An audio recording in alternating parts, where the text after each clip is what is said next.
the town of Chartres, looking at Notre Dame de Chartres, which is one of the great medieval cathedrals, but it's got a complicated history. This site was a sacred space. According to legend, there was a druidic temple here. We don't know if it's true, of course, but we do know is that there probably was a Roman temple here, and ultimately it was converted into a Christian space, maybe 3rd century. At that point, we actually have some historical record, and by the time we get to around 1000, we know that there was a substantial church. A church that was always associated with the Virgin Mary, and in the 9th century, the church received a special gift by way of Constantinople, a relic of the tunic of the Virgin Mary. So a relic is an object that is believed to have special spiritual power. It could be a part of a saint, or it could be a piece of clothing, or something that was in some very direct way related to a spiritual figure. So, for instance, the crown of thorns that Christ wore, or in this case, the tunic that it is believed Mary wore when she gave birth to Christ. Now, relics were critically important because they were believed to actually have a kind of spiritual power that could benefit those that paid reverence to it. And what this meant was that people would travel enormous distances to go and pay homage to these relics, often bringing gifts and offerings. Sometimes these would be jewels, sometimes it would be money, donations. And so the sites of important relics became really quite wealthy. And there were these pilgrimage routes, and for the first time, Europe was stable enough politically so that it was actually relatively safe to travel. Now, we have no idea whether or not this is in fact the tunic that Mary wore. What's important is that it was believed to be that. And therefore had very special saving and protective powers. But something terrible happened. The great Romanesque church that housed the tunic, that pilgrims came to from far and wide, burned to the ground. In 1194. And the shroud was lost. Well, they thought the shroud was lost. And it was a terrible moment because without the shroud, the town lost its protection. The people felt abandoned by Mary. But lo and behold, 3 days later, the tunic was discovered unharmed. In the crypt below the church. It was seen as a miracle.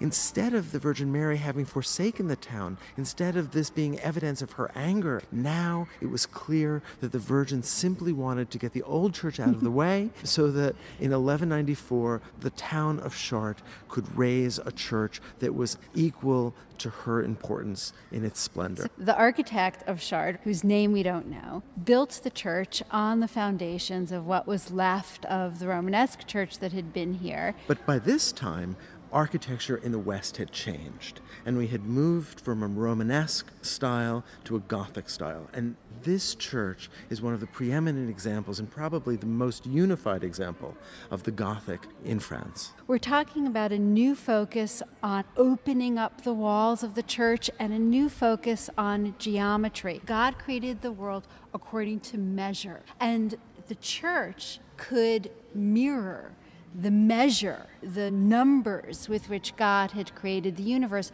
And so by being in that space, created with that measure, we would feel closer to God. We would have an approximation of the divine realm. So what is sometimes referred to as Chartres 1, that the Westwork, the part that survived the fire of 1194 and that was built earlier, that part feels so much more massive. The architect has not yet shed, in a sense, the fears that went along with the Romanesque, where the walls had to be solid, had to be massive. Well, stone roofs weigh a lot. They sure do.